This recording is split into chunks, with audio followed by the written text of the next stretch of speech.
Hey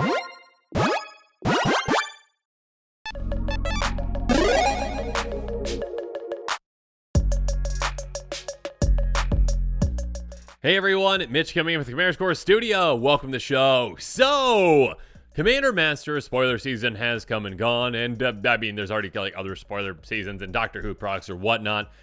But the actual Commander Master set is coming out shortly. I guess it depends on when I get this episode edited as to when it actually drops. That being said, with the actual full list now, we can kind of dissect and see, well, what successes Wizards had when it came to printing the right things in the set. You know, the actual price of the set aside, which is a giant problem, the actual successes of, hey, did they get the right reprintings in the actual set? And yeah, they definitely had some successes. They had some misses in my opinion, but let's just jump really quick over to Reddit to see a post really quick. The two big things that you have to do in a Masters product is pick reprints that players want and make for a fun, limited environment. And that's from Mark Rosewater again, Morrow, the head designer at Wizards. And let's read the response that essentially was posted and see if we all agree with this or not.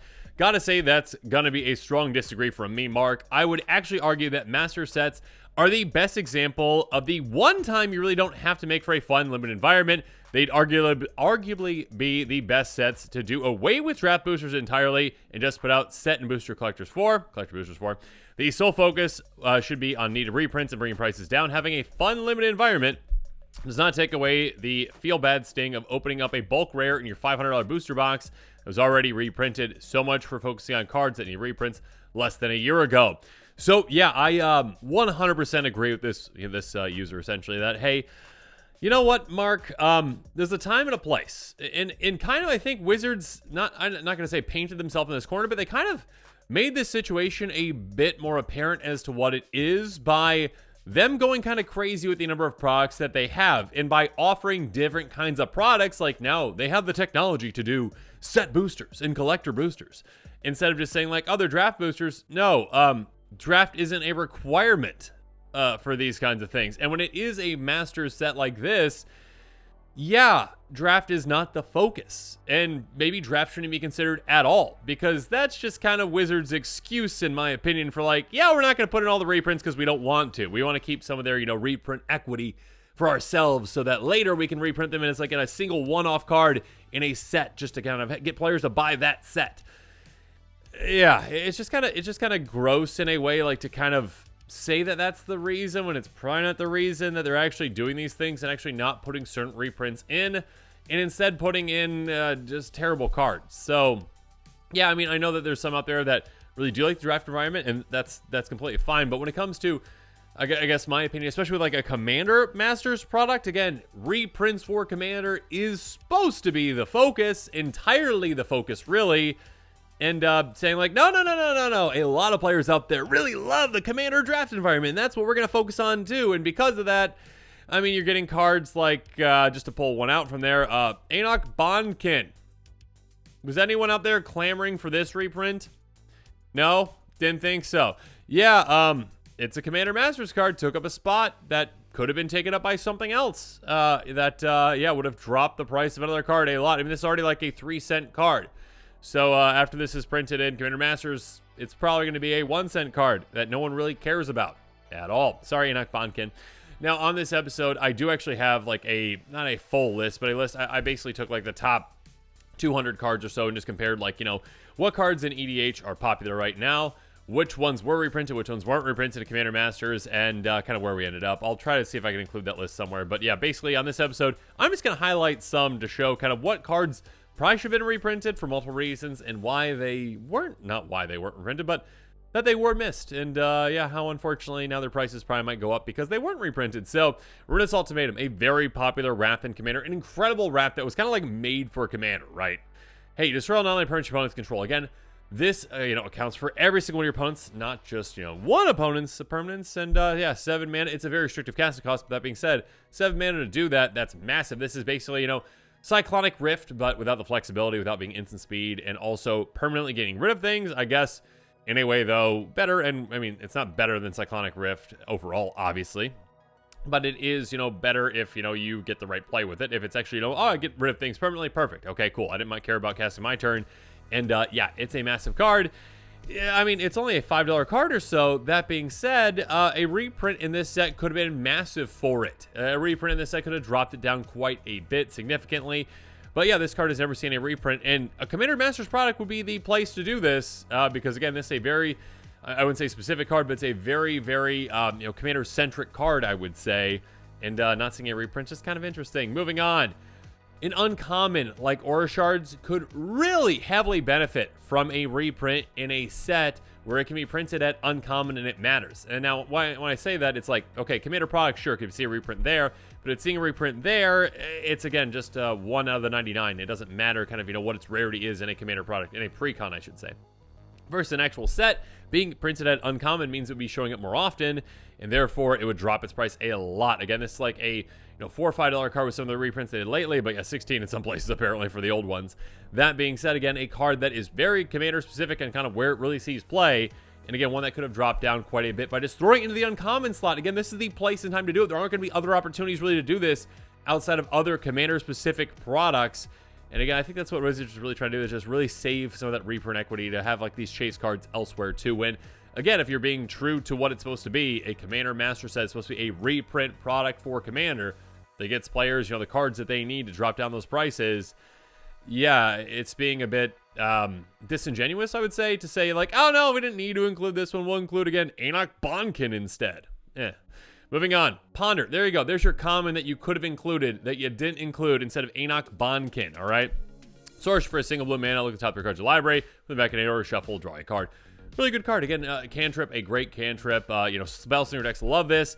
It is a $3 card. $2.60, whatever it is. It's a $3 card. Again, that card's price could have tanked. Could have tanked so much if it was in a full set. It was in a full set like Commander Masters, not just, again, like it was a new competitive Commander. It was in Heads I Win Tells You. It was, again, a Commander pre-con, essentially. These pre-con products aren't going to drop the price. They will drop it, a decent amount if they keep getting printed in those too. Yeah, but it's going to be dropping more significantly in an actual set when it's actually printed, again, at common, when it has a bigger impact. So, yeah, there are cards that were missed because, again, Wizards is like, well, for the draft environment, we need Enoch Bonkin because of a counter strategy. Yay!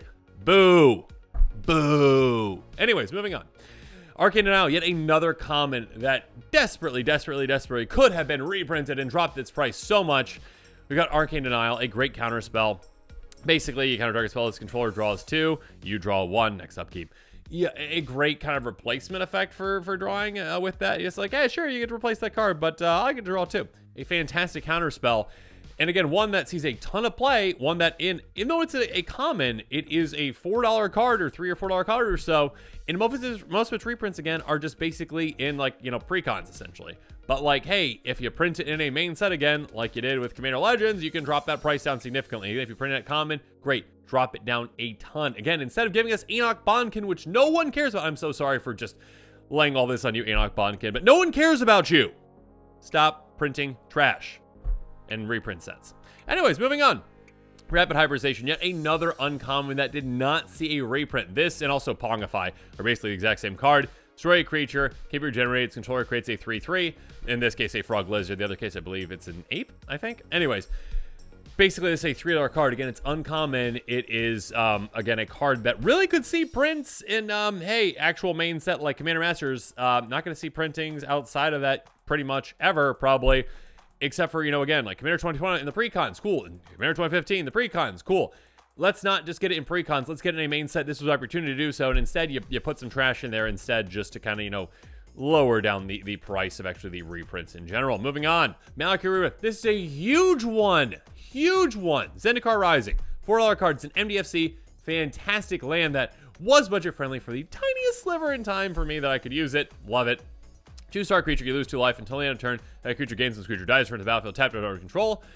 basically kind of like a feign death type effect, but also just, hey, it's a land. It doesn't take up a spot in your deck really at all. Again, a fantastic MDFC land that can be used probably, 1 to 3 color decks or so, essentially. So it's not kind of ruining your mana base, but also, yeah, hey, you have that flexibility that like, oh, if I need a way to protect my commander, it's a great way to do so, or protect a key creature, I should say, but yeah, usually your commander. Or also, hey, if you've got a deck that really has some good ETBs, use and abuse them. Hey, if a creature is about to die, cool, get it back with this. Feign death type effects are fantastic. And again, we've got a free one to use in your deck, essentially, because it is a, again, MDFC, but it's not free cost-wise because it's like a $4 card. Even though it's an uncommon, never been reprinted, this was the perfect opportunity to do so. Wizards, do it. Moving on. An offer you can't refuse. So this one is a bit more recent, I guess to say. It's from last year with Streets of New Capenna. That being said, it is seeing a ton of play in Commander already. A very, very popular card. One of the most popular counter spells now. Counter target non-creature spells control creates 2 treasure tokens. Basically a swan song, essentially, in a way. But also, hey, yeah, instant speed, 1 mana counter spell for the most important things you want to counter. Great. There's a reason why it's already a $2 card, and this was uncommon. And they said that's all a good amount of print, but still, hey, here's your opportunity to reprint it. Again, not really taking up a major slot in this reprint because it isn't uncommon. And instead, you give us some trash. Next up, yet another one. Another one that was a huge miss, in my opinion, where, again, Wizards is saying, well, it didn't fit into the themes that we had for draft. Well, it's like, I don't care about your themes for draft. Most players don't care about that. What do the majority of players care about when it comes to this product? The reprints. It is a Commander set. It is about Commander, not about limited Wizards. Okay? Anyways, $2.86. This one is a $3 card that is a fantastic card when it comes to sacrifice strategies, risk-craft strategies, treasure strategies, I guess, as well. Red player sacrifice a permanent, 1 damage to any target. Yeah, it's a great card. Again, never seen a reprint. Is an uncommon. Could have easily been thrown into this set. There's so many great commons and uncommons that you could have thrown into this set that would just tank their price and made them so much more budget-friendly, but instead, Enoch Bonkin. Sorry for, again, laying everything on you. Enoch Bonkin is just the best example I found. Anyways, moving on. Beast Whisperer, a great card. One that has seen some reprints, but again, mostly just maybe in like a Commander Precon, essentially. Never like a really full reprint. A Secret Lair drop, Game Night Free for All. Yeah, not like a full set reprint, so it would be a good opportunity to do so.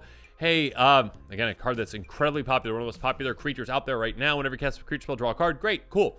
Yeah, it's a $4 card. You could have tanked the price a little bit, by actually putting in this set. Again, you didn't. Speaking of that, Seaborn Muse. Speaking of a card that sees a ton of play, an incredibly powerful card that, again, is so Commander specific. Again, does this card really see play elsewhere? No. It is a Commander card. It is a card that obviously wasn't invented for Commander back in Legions, but it's a card that, hey, it's just kind of like synonymous with Commander these days. And yeah, it is a card that hasn't seen a lot of reprints. Again, Battle Bond, I guess, was actually a time when you actually put it into an actual set. That being said, yeah, Commander 2019, I mean, yeah, that's again just a precon, so it's not going to drop that much Commander collection, not really as well. And instead, you're just kind of just keeping the reprint equity, I'm sure, Wizards, right? Instead of just putting this in there. Yeah, great card. Untap all permanents you control during players on tap step. Again, very good in a multiplayer format, obviously. Moving on, speaking of which, Esper Sentinel.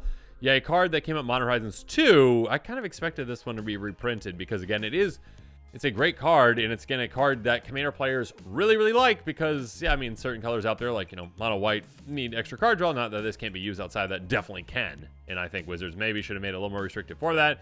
That being said, hey, it's basically like a Mystic Remora kind of Mystic Study-ish feel, but on a creature, an artifact creature. It's a cool card.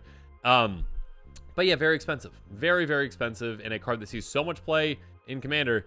This is an opportunity to reprint it, and you didn't. You didn't do that. Speaking of which, Annoying Procession. My goodness, Wizards. Again, if there's ever an opportunity to be like, hey, throw this card in a set, it was now. You missed it. You missed it. Yeah, Amonkhet promos, and the list, which does not count as a real reprint, really. I mean, yeah, it drops the prices down maybe a little bit, but really not actual reprint. This card has never been reprinted, and Wizards is like, yeah, let's just miss, even though players love doubling up tokens, and obviously that's a thing that players and Commanders love, and have decks around, and, it could be a perfect spot for this. It's a very heavily played card Commander that needs a reprint. You're like, nah, we're just going to put it in a product, I'm sure, in about a year, because the demand's going to go even higher for it, and then you're going to get some drive to that demand, too. Speaking of which, Rhystic Study. Okay, again, another card that is literally synonymous with Commander. If you're like, okay, you think of Commander, name like 5 iconic cards for it. You're like, okay, Cyclonic Rift, Rhystic Study. There you go. I mean, I guess I should probably Solar Ring. There we go. Wayfarer's Bauble. There we go. Okay. Anyways, yeah, Rhystic Study is one where it's just like, yeah, that is synonymous with Commander. And Wizards is like, no, we're not going to print it in there. In fact, just to one-up this, we didn't print it in Commander Masters, all right, even though it desperately needs a reprint because it's a $30 card. And again, this is one that I believe was originally printed at Uncommon, so you could do that. You're not going to, but you could do that to really drop its price. And you're like, no, we're not going to do that. And also, by the way, we've got some really expensive versions of this in Wilds of Eldraine coming out. Whew. Okay, Wizards, that's just mean. That's just mean. You're just like, okay, cool, yeah. Oh, you know that one card that you wanted reprinted in this reprint set? We didn't do that. Instead, we're making a more rare version of it coming out in Wilds of Eldraine to already promote that next set, because it's always about the next thing, right? Instead of actually doing a set in the right way. Next up, Mana Crypt. Yeah, this is one that I kind of didn't expect because it's so expensive, but still, this is the opportunity to do it, Wizards, and you did it. Mana Crypt, yeah, it's $160 or so, an absurdly expensive card. Basically a free Soul Ring. Sure, you can be taking damage, but what's damage? You're in Commander, you have 40 life, right? Yeah, incredibly good. Basically banned and restricted everywhere else, but in Commander, it's a card. It sees a lot of play, and it doesn't get reprinted very often, and here's a Master set where you can reprint it, because it can't really go into any other products, and there you go. You didn't do it. Seems intentional. Next up, Skull Clamp, yet another uncommon that could have been reprinted again at the uncommon level. Sure, recently it was in March Machine Commander. Nice. Again, that is a pre-con deck. That means that, you know, it's not going to be printed as heavily because, again, it's like one of every 4 decks or whatever it is. In a full set, out uncommon, it can drop its price down so much more. So they didn't do it. Then you had so many opportunities to actually, again, tank the prices of certain cards to actually make them more budget friendly for the vast majority of players that want to play with, again, these very, very popular cards that see a lot of play in Commander. This was your chance. Again, the reprint set, you could have had a home run with this set for a lot of reasons. Again, putting more needed reprints in them, not putting draft chaff like, you know, Enoch Bonkin in there. And also, you know, having it being sold for a reasonable amount of money would have been great too. Even though it's not a premium product, right, Wizards? Anyways, next up, Talisman of Indulgence. Yeah, most of the talismans now are finally underneath $1, are finally budget friendly. You're still holding out on some of them for some reason. I don't know why, Wizards. Yeah, Talisman of Indulgence. I like the other talismans. Tap for colors. You can tap for 1 of 2 colors and 1 damage to you. Great. We've got a lot of great ones out there and a lot of ones that are now budget friendly, and this one is not for some reason still. Yeah, they print them in the Warhammer Precons. Cool. But Wizards, again, you could have printed this at uncommon. You could probably print all the talismans uncommon. Drop those prices down even further for, again, cards that see a ton of play. Next up, Pill of Splendor. This one I don't think show up on the top 200. I think I just looked at it again, the top 200 cards in Commander. This one didn't, but just came to mind as one that was like a massive miss in my opinion. Pill of Splendor is an incredibly good card. It is a card that I used to play because it was less than $1 for a while, and then all of a sudden it caught fire. And yeah, whenever a creature you control dies, you get a treasure token. That's absurd. And again, it doesn't even say non-token. It's absurdly good. But yeah, again, uncommon from Rivals Ixalan. No reprints. Yeah, sure, the list. Again, doesn't count as an actual reprint, in my opinion, like a full reprint. Here's your chance. Again, an uncommon. Put that in one of the uncommon slots. Drop that price down. Make it more affordable for players out there. No, you're just like, nah, we don't want to do that. It would ruin the draft strategy. It would ruin it. If you put Pill of Splendor in there, absolutely ruined. Anyways, next up. Opposition Agent, yet another one that you really probably can't put anywhere except for a Commander product, especially Commander Masters. This could have been in there too. Yeah, I mean, a Commander Legends card that has not seen a reprint. Probably won't see a reprint for a very long time, and yeah, could have used a reprint. And finally, not that it really needs any more encouragement, Dockside Exorcist is another kind of miss, essentially, you know. Did come out just, you know, Double Master 2022, but that's kind of thing with these kind of cards. Wizards is probably holding out on it so that, you know, they can wait, you know, 2 more years, whatever, to put out another Masters product to really sell that one, because it's going to go back up to, you know, $80 or whatever at that time, maybe $100. An absurdly good card in Commander, one that some argue should be banned. But yeah, Wizards definitely knew. I mean, they've got all the data. They know all these things about all these reprints that probably should have been happening. And instead they're like, no, we don't want to do those. Let's just go for Enoch Bonkin. That's what we need in this set. That's what's going to sell packs. No, that's just what you're going to use as an excuse to say, like, oh, instead of using Ponder as a common in this set, hey, let's throw Enoch Bonkin in there. Yay for all the Enoch Bonkin. I'm so sorry, Enoch Bonkin. I feel like I'm picking on you, but you're just a card that very much exemplifies the, hey, no, we're building this for draft too. You don't need to, Wizards. You don't need to. This is a Commander Master set. It's a reprint set. Commander players typically are going to be focused more on Commander than they are draft. So yeah, when you're actually focusing the set, be like, hey, like maybe let's just be honest about this and be like, no, we want to throw some, just trash in there so that, we would lower the reprint value essentially of this set and not just tank the price of cards that we want to sell later. If you said that, that'd be a bit more honest and upfront. But now you're like, nah, people love drafting. We need to make sure Commander Draft is the new thing. No, not at all. Anyways, comment below your thoughts on this. Do you think, are there other cards out there that Wizards missed in the reprints? Do you think they did a good job with the reprints? Do you think that the extreme amount of prices for the set and stuff like that are reasonable? Am I giving you leading questions? Let me know that too. Yeah, let me know in the comments below what your thoughts are on all this. Of course, as always, thanks again and have a good one.